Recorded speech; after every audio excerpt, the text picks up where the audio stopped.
We,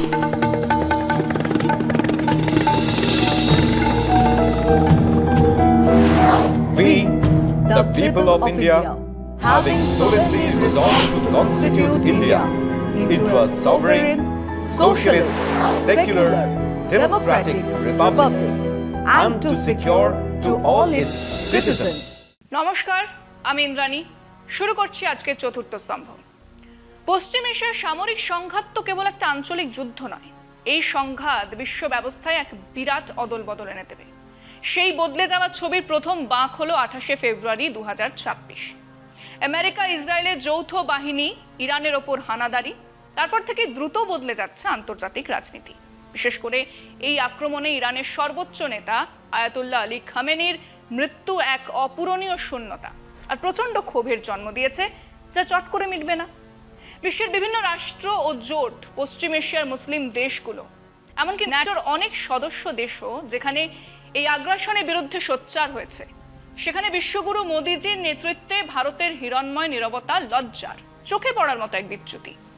ভারতের এই তথাকথিত কৌশলগত নীরবতা বা ধরি মাছ না ছুঁই পানি গোছের অবস্থান ভারতকে এক হাস্যকর জায়গায় নিয়ে গেছে আর আন্তর্জাতিক মহলে এক বিচ্ছিন্নতার জন্ম দিয়েছে, যার জের বহুদিন থাকবে।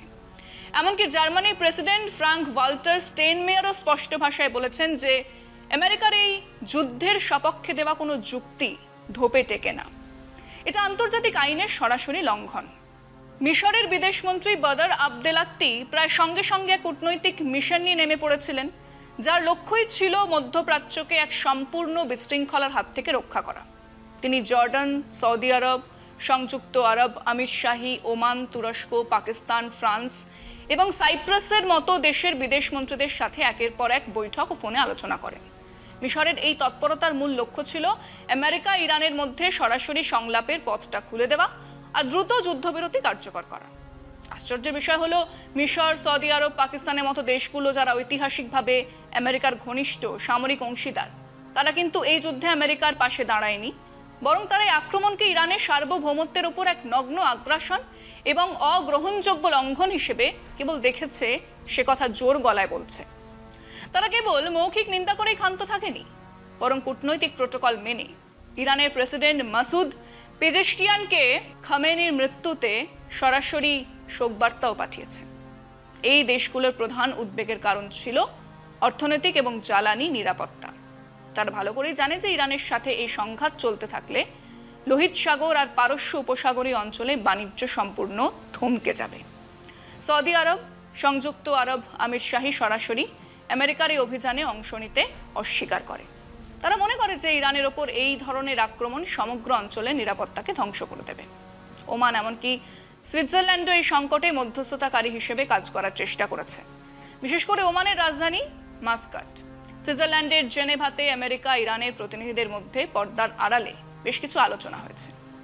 এই আলোচনাগুলোর মূল বিষয় ছিল কিভাবে ইউরেনিয়াম সমৃদ্ধকরণ বন্ধ করা যায়, পারস্য উপসাগরে জাহাজের নিরাপদ চলাচল নিশ্চিত করা যায়।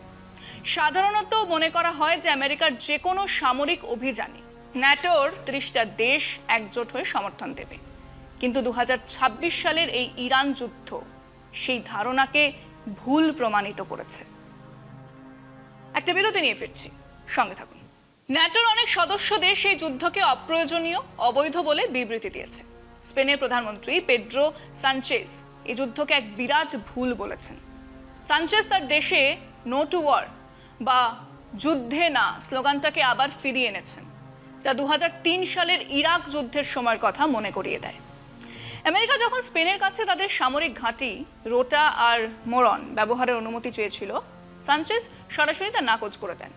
এর ফলে আমেরিকার প্রেসিডেন্ট ট্রাম্প রেগে বোম, কিন্তু সানচেজ মুখের ওপরে বলে দিলেন কোনো নেতারই কোটি কোটি মানুষের ভাগ্য নিয়ে রাশিয়ান রুলেট খেলার অধিকার নেই।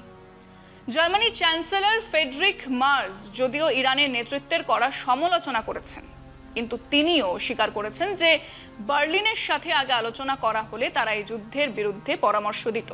কিন্তু যেখানে অধিকাংশ মুসলিম দেশ আর ন্যাটোর প্রভাবশালী সদস্যরা যুদ্ধের নিন্দা করেছে, সেখানে ভারত সরকার এক অদ্ভুত উল্টো পথে হেঁটেছে। ভারতের বিদেশ মন্ত্রকে দেওয়া বিবৃতিগুলোতে আগ্রাসন বা হামলা এসব শব্দ নেই, আছে গভীর উদ্বেগ বা পশ্চিম এশিয়ার পরিস্থিতির বিবর্তনের মতো গোলা গোলা কথাবার্তা। এমন তো নয় যে এর আগে আগ বাড়িয়ে যুদ্ধ থামাতে মোদিজি যাননি, তিনি তো গিয়েছিলেন ইউক্রেনে। তার শান্তি দৌত নিয়ে প্রচুর কথা বলা হয়েছিল, মনে আছে? সেই তো ওয়ার রুকওয়া দিয়া পাপা।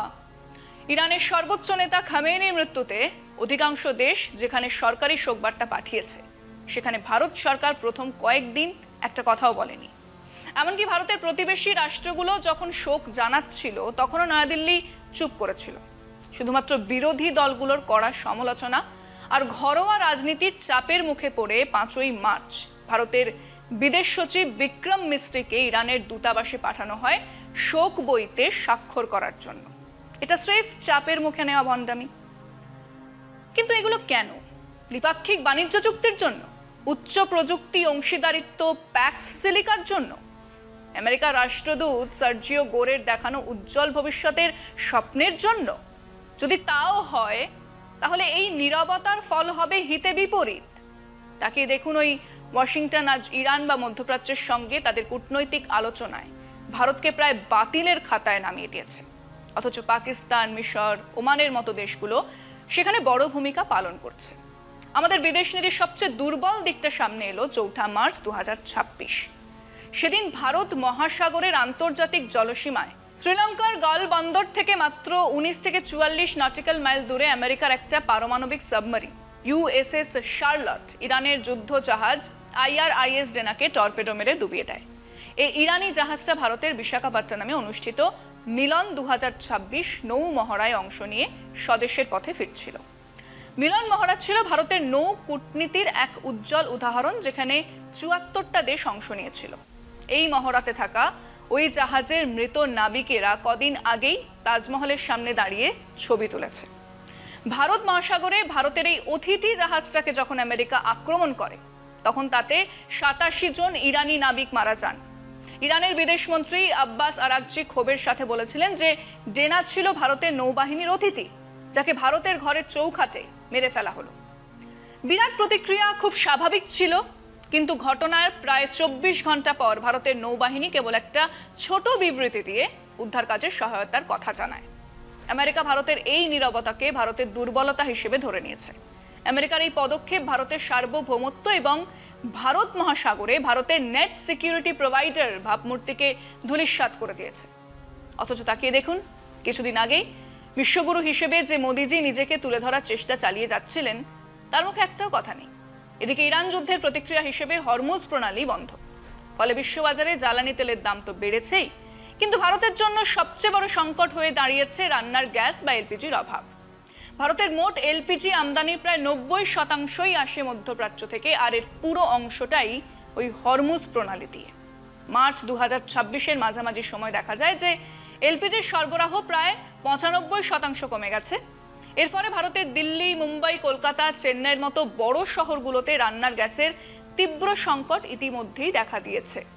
অনেক জায়গায় সাধারণ মানুষ দীর্ঘ লাইনে দাঁড়িয়েও গ্যাস পাচ্ছেন না, আর গ্যাসের সিলিন্ডার পিছু দাম আকাশ ছুঁয়েছে।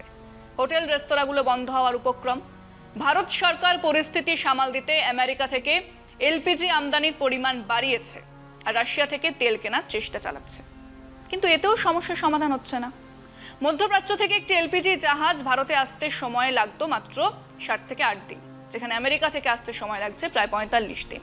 এই দীর্ঘ লজিস্টিক সমস্যার কারণে ভারতে জ্বালানির দাম কমানো সম্ভব হচ্ছে না। অথচ ভারত যদি প্রথম থেকে যুদ্ধের বিরুদ্ধে কড়া অবস্থান নিত এবং ওমান বা মিশরের মতো মধ্যস্থতায় অংশ নিত, তবে হয়তো নিজের জ্বালানি নিরাপত্তা অনেক বেশি সুনিশ্চিত করতে পারত। সময় আরও একটা বিরতির, সঙ্গে থাকুন। ভারত দীর্ঘ সময় ধরে তার কৌশলগত স্বায়ত্তশাসন, স্ট্র্যাটেজিক অটোনমির জন্য গর্ব করে এসেছে। মানে কোনো পরাশক্তির চাপে না পড়ে নিজের জাতীয় স্বার্থে স্বাধীন সিদ্ধান্ত নেওয়া। কিন্তু 2026 সালের এই সংকট দেখিয়ে দিল যে বর্তমান সরকার সে স্বায়ত্তশাসন থেকে সরে হে হে বাবু হয়ে গেছে। ডোনাল্ড ট্রাম্প আর বেঞ্জামিন নেতানিয়াহুর মতো নেতাদের খুশি রাখতে গিয়ে ভারত তার দীর্ঘদিনের আদর্শিক অবস্থান, আন্তর্জাতিক বিশ্বাসযোগ্যতা বিসর্জন দিচ্ছে। ভারত আজ এক অদ্ভুত পরিস্থিতির সম্মুখীন। একদিকে আমেরিকা তার প্রধান প্রতিরক্ষা অংশীদার, অন্যদিকে ইরান তার জ্বালানি আর চাবাহার বন্দরের মতো কৌশলগত প্রকল্পের জন্য অপরিহার্য। চাবাহার বন্দরে ভারত কোটি কোটি ডলার বিনিয়োগ করেছে, যাতে পাকিস্তান বাদে আফগানিস্তানের সাথে বাণিজ্য করা যায়। কিন্তু আমেরিকা এখন ভারতকে চাবাহার থেকে সরে আসার জন্য চাপ দিচ্ছে, আর ইরানের সাথে ব্যবসা করার অপরাধে 25% বাড়তি শুল্কের হুমকি দিচ্ছে। ভারতের এই মিউটেড রিয়াকশন স্বাভাবিকভাবেই ওয়াশিংটনকে আরো সাহসী করে তুলেছে।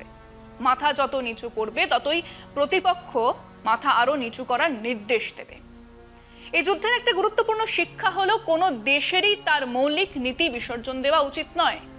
মিশর, সৌদি আরব, পাকিস্তান আমেরিকার সাথে সম্পর্ক বজায় রেখেও এই যুদ্ধের নিন্দা করার সাহস দেখিয়েছে। তারা প্রমাণ করেছে যে তোষণ নয় বরং নিজের অবস্থানে অটল থাকাই প্রকৃত কূটনীতি। অন্যদিকে ভারত নীরব থেকে কেবল আমেরিকার সুনজর পাওয়ার চেষ্টা করেছে, কিন্তু বদলে পেয়েছে অপমান আর অর্থনৈতিক ক্ষতি। আমেরিকা ভারতকে এক ধরনের আলটিমেটাম দিয়েছে যে হয় তারা চাবাহারে কাজ করবে, না হয় তারা আমেরিকার প্যাক্স সিলিকা অংশীদারিত্ব পাবে। এই পরিস্থিতিতে ভারতের নীরবতা ইরানের কাছে একটা নেতিবাচক বার্তা পাঠিয়েছে। ইরান ভারতকে সবসময় এক নন অ্যালাইন্ড বা জোট নিরপেক্ষ শক্তি হিসেবে বিশ্বাস করত, কিন্তু IRIS ডেনার ডুবে যাওয়া বা ভারতের দুর্বল প্রতিক্রিয়া তেহরানকে ভারতের নির্ভরযোগ্যতা সম্পর্কে ভাবতে বাধ্য করছে। যদি ইরান চাবাহার বন্দর থেকে ভারতকে সরিয়ে দেয় আর সেখানে চীনের মতো কোনো দেশের প্রবেশ ঘটে, তবে তা ভারতের নিরাপত্তার জন্য এক বিরাট হুমকি হয়ে দাঁড়াবে। পশ্চিম এশিয়ার দেশগুলোর কাছে ভারতের আবেদন ছিল তার নৈতিক অবস্থান, উন্নয়নমূলক অংশীদারিত্ব, কিন্তু যখন এক বন্ধুরাষ্ট্র আক্রান্ত হয়, তার রাষ্ট্রপ্রধান, তার নেতাদের হত্যা করা হয়, তখন ভারত যদি চুপ থাকে তবে সেই বন্ধুত্বের কোনো মূল্য থাকে না। ভারতের এই কৌশলগত নীরবতা ভারতের দীর্ঘদিনের মিত্র রাশিয়াকেও ভাবিয়ে তুলেছে, যারা এই যুদ্ধের কড়া সমালোচনা করেছে। আমাদের দুটো কথা খুব পরিষ্কার করে বুঝতে হবে। এক, কোনো দেশকে তোষণ করা বা অন্ধভাবে সমর্থন করা কখনোই জাতীয় স্বার্থের অনুকূল নয়। দুই, আন্তর্জাতিক আইন আর সার্বভৌমত্বের পক্ষে কথা না বললে বিশ্বমঞ্চে নিজের সম্মান বজায় রাখা কঠিন। আমেরিকা প্রমাণ করে দিয়েছে যে তারা ভারতের ইচ্ছার তোয়াক্কা না করেই ভারতের ঘরের ভেতর অপারেশন চালাতে পারে। আগামী দিনে ভারতকে তার বিদেশ নীতি আবার পর্যালোচনা করতেই হবে। কেবল গভীর উদ্বেগ প্রকাশ করাটাই কূটনীতি নয়, ভারতকে প্রমাণ করতে হবে যে সে কেবল একটা বড় বাজার নয়, বরং একটা নীতিভিত্তিক বিশ্বশক্তি। বর্তমান সংকট ভারতের জন্য একটা সুযোগ এনে দিয়েছিল। ভারত হতেই পারত শান্তির দূত, পারত নিজেদেরকে মধ্যস্থতাকারী হিসেবে তুলে ধরার, কিন্তু ভারত সে সুযোগ হারিয়েছে। হ্যাঁ, মোদিজির বোঝা উচিত ট্রাম্পের মতো এক আত্মকেন্দ্রিক, নেতানিয়াহুর মতো এক আন্তর্জাতিক নিয়ম ভঙ্গকারী নেতাদের তোষণ করা কখনোই দীর্ঘমেয়াদী লাভ এনে দেয় না। আজ এখানেই শেষ করছি। শুভরাত্রি।